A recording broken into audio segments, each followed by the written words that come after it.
নমস্কার বন্ধুরা, ভতেশ্বর study centre চ্যানেলে তোমাদের স্বাগতম। তোমাদের জন্য দারুণ সুখবর, অবশেষে আয়ুষ্মান ভারত কার্ডের জন্য ফর্ম ফিল আপ চালু হয়ে গেছে। তোমরা ফর্ম ফিল আপ কিভাবে করবে আজকের ভিডিওর মাধ্যমে সেটা থাকছে।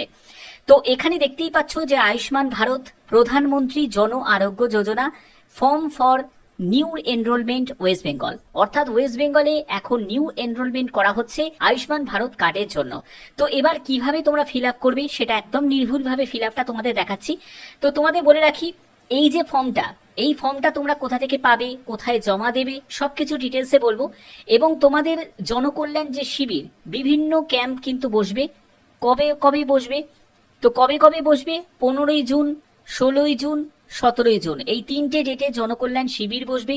বিভিন্ন ব্লক অফিসে, জেলা অফিসে, সব জায়গায় তোমরা কিন্তু এই জনকল্যাণ শিবির থেকে তোমরা ফর্ম তুলতে পারবে এবং তোমরা ফর্ম জমা দিতে পারবে।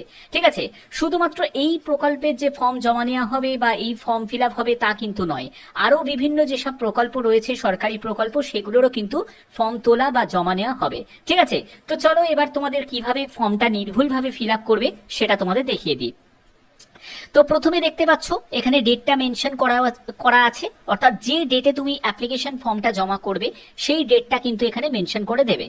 এরপরে হচ্ছে বেসিক বেনিফিশিয়ারি ডিটেলস, অর্থাৎ প্রথমে হচ্ছে তোমার আধার কার্ডের নাম্বারটা, অর্থাৎ যে বেনিফিশিয়ারি, যে আবেদন করছে সেই আবেদনকারী বা সুবিধাভোগী, তার আধার কার্ডের নাম্বারটা এখানে মেনশন করতে হবে, তার নাম মেনশন করতে হবে, অর্থাৎ যে আবেদনকারী তার নাম, এবং তার রেশন কার্ডের নাম্বারটা এখানে মেনশন করতে হবে।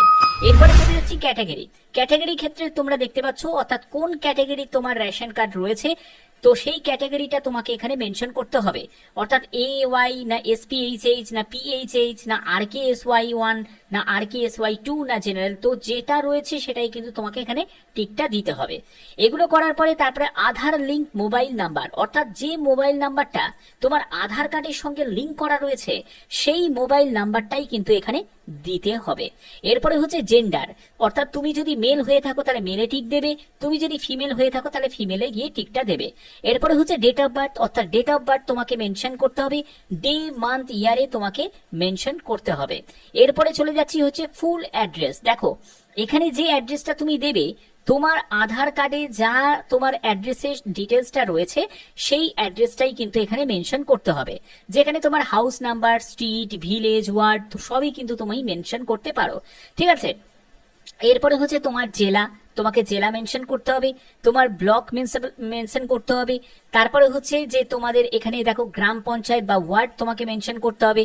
এরপরে হচ্ছে ফ্যামিলি হেড নেম। আমরা অন্নপূর্ণা যোজনায় দেখেছি যে ফর্ম ফিল আপ করার সময় তোমাদের হেড অফ ফ্যামিলি, তার নাম কিন্তু জানা হচ্ছে, তো এখানেও কিন্তু সেরকমই তোমাদের ফ্যামিলি হেডের নাম, অর্থাৎ পরিবারের প্রধানের নাম কিন্তু এখানে মেনশন করতে হবে। তারপরে টোটাল ফ্যামিলি মেম্বার্স, অর্থাৎ পরিবারের সদস্য সংখ্যা কত সেটা কিন্তু এখানে মেনশন করতে হবে, অর্থাৎ যদি 5 জন হয়ে থাকে 5 জন লিখবে, 6 জন হলে 6 জন লিখবে, যতজন সদস্য সংখ্যা সেটাই কিন্তু টোটালে লিখতে হবে। এরপরে হচ্ছে প্যান কার্ডের নাম্বারটা এখানে লিখতে হবে। ঠিক আছে, এটা হয়ে গেল।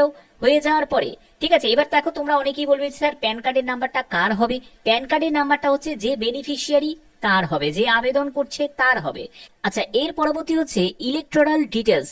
যাদের বয়স 18 বছরের যদি ঊর্ধ্বে হয়ে থাকে তাহলে সেক্ষেত্রে তোমার এখানে এপিক নাম্বার মানে ভোটার কার্ডের নাম্বার, এসি নাম্বার অর্থাৎ বিধানসভা ক্ষেত্রের কেন্দ্রের নাম্বার, তারপরে হচ্ছে পার্ট নাম্বার মানে অংশ নাম্বার, তারপর সিরিয়াল নাম্বার মানে হচ্ছে ক্রমিক নাম্বার। তো এগুলো তোমরা কোথায় পাবে?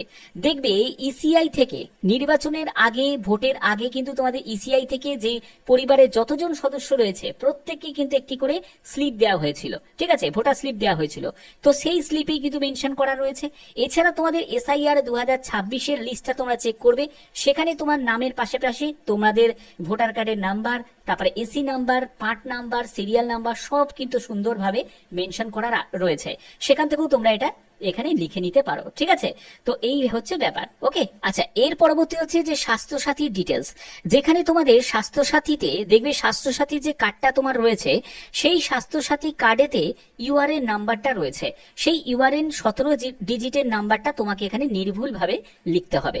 এরপরে চলে যাচ্ছি এলিজিবিলিটি প্যারামিটার, অর্থাৎ তোমার যে যোগ্যতার যে এখানে প্যারামিটার রয়েছে, সেই যোগ্যতার প্যারামিটারে রুরাল এবং আরবান আলাদাভাবে ভাগ করা রয়েছে। তো কি কি অপশন দেওয়া হয়েছে আমরা দেখে নিই। তো প্রথম সেটি হলো আইটেম ক্রাইটেরিয়াতে বলছে অনলি ওয়ান রুম উইথ কাঁচা ওয়ালস, কাঁচা রুফ, অর্থাৎ তোমার যদি একটাই রুম থাকে, সেটা যদি কাঁচা বাড়ি যদি থাকে, তাহলে সেটার জন্য অবশ্যই তোমাকে এখানে ইয়েস করতে হবে, আদারওয়াইজ নো করবে।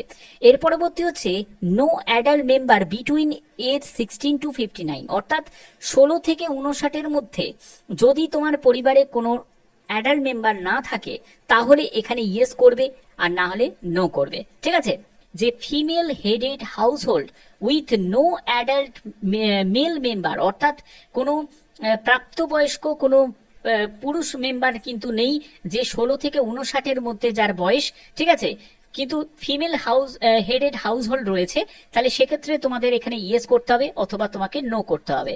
এরপরে হচ্ছে ডিসেবল মেম্বার, অর্থাৎ যদি তোমার কোনো কোনো প্রাপ্তবয়স্ক মেম্বার থাকে এবং সে মানসিক ভারসাম্যহীন বা প্রতিবন্ধী যদি হয়ে থাকে, তাহলে তোমাকে এখানে ইয়েস করতে হবে, আদারওয়াইজ তোমাকে নো করতে হবে। এরপরে যদি SC ST যদি ক্যান্ডিডেট হয়ে থাকে তাহলে এখানে ইয়েস করবে, না হলে তুমি নো করবে। এরপরে হচ্ছে landless household driving major part of their income from manual casual labour, যারা ম্যানুয়াল ক্যাজুয়াল লেবার থেকে বিলং করছে এবং তাদের আয়ের যে মেজর পার্ট, ঠিক আছে, আয়ের যে প্রধান উৎস সেখানে ল্যান্ডলেস হাউসহোল্ড যদি হয়ে থাকে, মানে ভূমিহীন যদি হয়ে থাকে, তাহলে সেক্ষেত্রে কিন্তু তাকে এখানে ইয়েস করতে হবে, আদারওয়াইজ নো করতে হবে। এরপরে হচ্ছে যে এখানে দেখো ডেস্টিটিউট লিভিং অন আর্মস, অর্থাৎ যারা ভিক্ষাজীবী করে জীবন নির্বাহ করে তাদের ক্ষেত্রে কিন্তু এখানে ইয়েস করতে হবে, আদারওয়াইজ এখানে নো করতে হবে।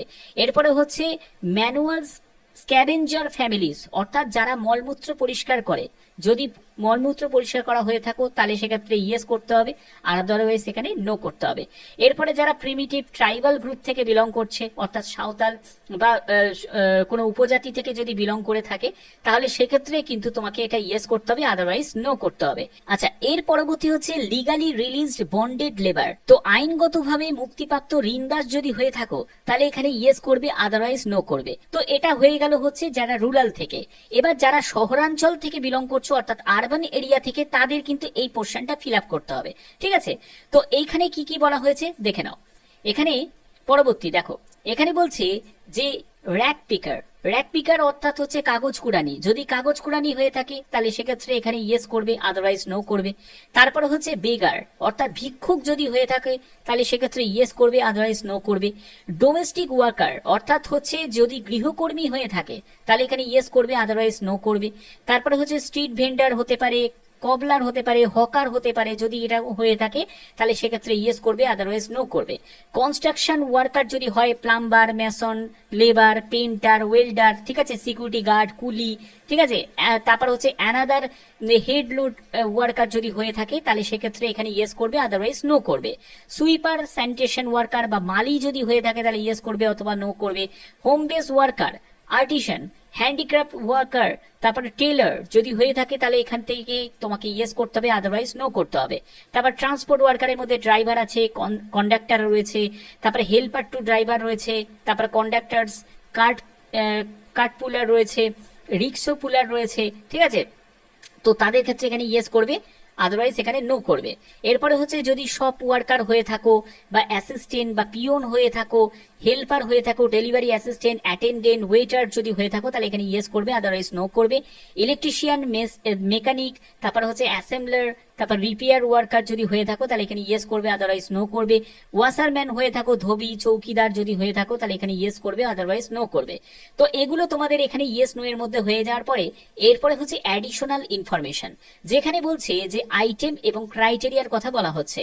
তোমার বয়স কি 70 বছরের বেশি যদি হয়ে থাকে তাহলে ইয়েস এখানে টিক দেবে, আদারওয়াইজ নো করবে। এরপরে হচ্ছে none of my family members Asha AWW যদি কোনো মেম্বার যদি না হয়ে থাকে, ঠিক আছে, এর মধ্যে কোনোটা যদি মেম্বার না হয়ে থাকে তাহলে তোমাকে এখানে ইয়েস করতে হবে, আদারওয়াইজ নো করতে হবে। তো তার মধ্যে এখানে পরবর্তী হচ্ছে যে এক্সক্লুশন ক্রাইটেরিয়া চেক।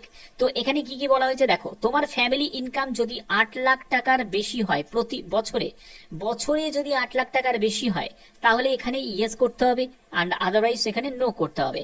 বলছে যে any member of family paying income tax, অর্থাৎ পরিবারে যতজন সদস্য রয়েছে তার মধ্যে কোনো সদস্য রয়েছে যে ইনকাম ট্যাক্স পে করে, যদি করে থাকে তাহলে ইয়েস করবে, আদারওয়াইজ নো করবে। আচ্ছা, এর পরবর্তী হচ্ছে ফাউন্ড ইন এএসডিডি লিস্ট। এএসডিডি লিস্টে যদি এখানে ফর এসআইআর বা বিএলএ 2026-এর পোলে যদি পাওয়া যায় তাহলে এখানে তোমাকে ইয়েস করতে হবে, আদারওয়াইজ এখানে নো করতে হবে। এরপরে যদি তোমাদের এখানে বলছে pending under SIR appellate tribunal, যদি এসআইআর ট্রাইব্যুনালে যদি তোমার কেস যদি পেন্ডিং থাকে তাহলে এখানে ইয়েস করতে হবে, আদারওয়াইজ এখানে নো করতে হবে। পেন্ডিং সিএএ অ্যাপ্লিকেশন, সিএএ অ্যাপ্লিকেশনে যদি পেন্ডিং থাকে সেই স্ট্যাটাসটা জানতে চাওয়া হচ্ছে, যদি থাকে তাহলে ইয়েস করবে, আদারওয়াইজ এখানে নোতে গিয়ে টিকটা দিয়ে দেবে। Beneficiary name deleted from Annapurna Yojana beneficiary list, Annapurna যোজনার বেনিফিশিয়ারি লিস্ট থেকে যদি তোমার নাম বাদ গিয়ে থাকে তাহলে এখানে ইয়েস করবে, না হলে তোমাকে নো করতে হবে। এগুলো হওয়ার পরে পরবর্তী দেখো এখানে ডিক্লারেশন অ্যান্ড কনসেন্টের অপশন চলে আসছে, যেখানে যে আবেদনকারী তোমাকে অবশ্যই এখানে টিকটা দিতে হবে এবং এখানে সিগনেচার অথবা লেফট থাম্ব ইমপ্রেশন দিতে পারো, যে কোনো একটি, ঠিক আছে। তো এটা করার পরে তোমাদের এই পার্টটা কিন্তু যারা তোমার ফর্মটা জমা নিচ্ছে তারা কিন্তু এই পার্টটা ফিল আপ করবে, তার আধার নাম্বার, অ্যাপ্লিকেন্ট নেম, রেশন কার্ডের নাম্বার, তারপরে জেন্ডার, ঠিক আছে, এবং ডেট অফ বার্থ, এগুলো কিন্তু মেনশন করে থাকতে হবে, ঠিক আছে। তো এই পার্টটা তোমাদের দিয়ে দেওয়া হবে। আর এটা দেখতেই পাচ্ছ যে ফর অফিসিয়াল ইউজ অনলি। আশা করি তোমাদের এই ভিডিওর মাধ্যমে একদম স্টেপ বাই স্টেপ কিভাবে তোমরা ফর্মটা ফিল আপ করবে সেটা তোমাদের দেখিয়ে দিলাম। যদি ভিডিওটা ভালো লাগে অতি অবশ্যই ভিডিওটাতে একটি লাইক করো, চ্যানেলটিকে সাবস্ক্রাইব করে বেল আইকনটাকে অল করে রেখো। এখনের মধ্যে এটুকুই, টাটা।